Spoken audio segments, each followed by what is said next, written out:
ಮೋಜು ಮಸ್ತು ಪ್ರಾಣಕ್ಕೆ ಕುತ್ತು. ಬೇಸಿಗೆ ರಜಾ ಬಂದಿತೆಂದರೆ ಎಲ್ಲ ಕಡೆಯಲ್ಲೂ ಪ್ರವಾಸಕ್ಕೆ ಹೋಗುವ ಧಾವಂತ. ಅದರಲ್ಲೂ ಮಕ್ಕಳು ಇದ್ರಂತೂ ಇನ್ನು ಕೇಳುವುದೇ ಬೇಡ. ಈ ಮೊದಲು ರಜೆ ಬಂದರೆ ಅಜ್ಜಿ ಮನೆಗೆ ಹೋಗುತ್ತಿದ್ದವರು ಈಗ ಅಜ್ಜ ಅಜ್ಜಿನೇ ಕೆಟ್ಟು ಪಟ್ಟಣ ಸೇರು ಎಂದು ಪಟ್ಟಣಕ್ಕೆ ಬಂದು ಸೇರಿಕೊಂಡ ಮೇಲೆ ಇನ್ನೆಲ್ಲಿಗೆ ಹೋಗುವುದು? ಹಾಗಾಗಿ ಸ್ವಲ್ಪ ಮೋಜು ಮಸ್ತಿ ಮಾಡುವಂತಹ ನೀರು ಇರುವಂತಹ ಪ್ರವಾಸಿ ತಾಣಗಳಿಗೆ ಹೋಗುವುದು ರೂಢಿಯಾಗಿದೆ. ಹೌದು, ನಿಜ.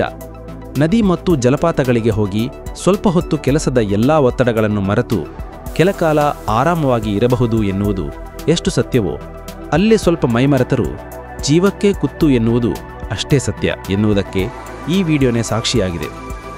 ಬಿಹಾರದ ಗಯಾ ಜಿಲ್ಲೆಯ ಲಂಗೋರಿಯಾ ಬೆಟ್ಟದ ಮಧ್ಯದ ಝರಿಯಲ್ಲಿ 2025 ಜೂನ್ 29 ಭಾನುವಾರದಂದು ಎಂದಿನಂತೆ ಹೆಂಗಸರು, ಗಂಡಸರು, ಮಕ್ಕಳು, ಮರಿಗಳು ಎಂಬ ಭೇದವಿಲ್ಲದೆ ನೂರಾರು ಪ್ರವಾಸಿಗರು ನೀರಿನಲ್ಲಿ ಆಟವಾಡುತ್ತಿರುವಾಗ ಇದ್ದಕ್ಕಿದ್ದಂತೆಯೇ ಹಠಾತ್ತನೆ ನೀರಿನ ರಭಸ ಹೆಚ್ಚಾದ ಪರಿಣಾಮ ಜಲಪಾತದ ನೀರಿನಲ್ಲಿ ಆಯತಪ್ಪಿ ಜಾರಿದ 6 ಮಹಿಳೆಯರು ಪವಾಡ ಸದೃಶ್ಯ ರೀತಿಯಲ್ಲಿ ಪ್ರಾಣಾಪಾಯದಿಂದ ಪಾರಾಗಿದ್ದಾರೆ.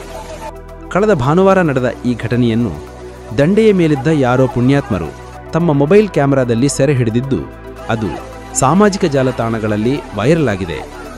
ವಿಡಿಯೋದಲ್ಲಿರುವಂತೆ ಆರಂಭದಲ್ಲಿ 6 ಮಹಿಳೆಯರು ಜಲಪಾತದ ಮಧ್ಯದಲ್ಲಿರುವ ಬಂಡೆಯ ಮೇಲೆ ಕುಳಿತು ಆಟವಾಡುತ್ತಿದ್ದಾಗ ಇದ್ದಕ್ಕಿದ್ದಂತೆಯೇ ವೇಗವಾಗಿ ಹರಿದ ನೀರಿನ ಅಬ್ಬರದಲ್ಲಿ ಸಿಲುಕಿಕೊಂಡ ಕೂಡಲೇ ಒಬ್ಬ ಮಹಿಳೆಯನ್ನು ಅಲ್ಲೇ ಇದ್ದವರು ಕೈ ಹಿಡಿದು ಎಳೆದುಕೊಂಡರೆ, ಬಂಡೆಯನ್ನು ಹಾರಿ ದಾಟಲು ಪ್ರಯತ್ನಿಸಿದ 3 ಮಹಿಳೆಯರು ಆಯತಪ್ಪಿ ನೀರಿನಲ್ಲಿ ಕೊಚ್ಚಿಕೊಂಡು ಹೋದರೂ ಮತ್ತೊಂದು ತುದಿಯಲ್ಲಿ ನಿಂತಿದ್ದ ಕೆಲ ಹುಡುಗರ ಕೈಗೆ ಸಿಕ್ಕಿಕೊಂಡು ಪ್ರಾಣಾಪಾಯದಿಂದ ಪಾರಾಗಿದ್ದಾರೆ.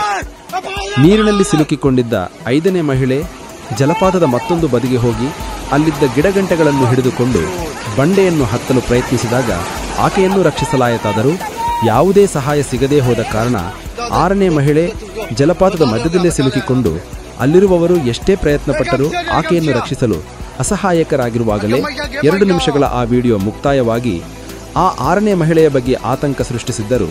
ಕೆಲ ಸಮಯದ ನಂತರ ಸ್ಥಳೀಯರ ಸಹಾಯದಿಂದ ಆಕೆಯನ್ನು ರಕ್ಷಿಸಿ ವಿಷಯ ತಿಳಿದು ಎಲ್ಲರೂ ನಿಟ್ಟುಸಿರು ಬಿಡುವಂತಾಗಿದೆ. ಮೋಜು ಮಸ್ತಿಗೆಂದು ನೀರಲ್ಲಿ ಆಡುವಾಗ ದಯವಿಟ್ಟು ಸ್ವಲ್ಪ ಎಚ್ಚರದಿಂದ ಆಡಬೇಕು. ಯಾರಾದರೂ ನೀರಿನಲ್ಲಿ ಕೊಚ್ಚಿಕೊಂಡು ಹೋಗುತ್ತಿದ್ದಲ್ಲಿ ಅವರ ಕೈ ಹಿಡಿದು ರಕ್ಷಿಸಲು ಹೋದಲ್ಲಿ ಮೊದಲೇ ನೀರಿನಲ್ಲಿ ಮುಳುಗಿ ಭಯದಲ್ಲಿರುವ ವ್ಯಕ್ತಿ ಸಹಾಯ ಮಾಡುವವರನ್ನು ನೀರಿಗೆ ಎಳೆದುಕೊಳ್ಳುವ ಅಪಾಯವೇ ಹೆಚ್ಚಾಗಿರುವುದರಿಂದ ನೀರಿನ ರಭಸದಲ್ಲಿ ಕೊಚ್ಚಿ ಹೋಗುತ್ತಿರುವವರ ಜುಟ್ಟು ಹಿಡಿದು ಇಲ್ಲವೇ ಬಳ್ಳಿ, ಹಗ್ಗ, ಪಂಚೆ, ಸೀರೆಗಳನ್ನು ಅವರತ್ತ ಎಸೆದು ಅದನ್ನು ಹಿಡಿದುಕೊಳ್ಳಲು ಅವರಿಗೆ ಹೇಳಿ ಅವರನ್ನು ರಕ್ಷಿಸುವುದು ಸೂಕ್ತ ಪರಿಹಾರವಾಗಿದೆ.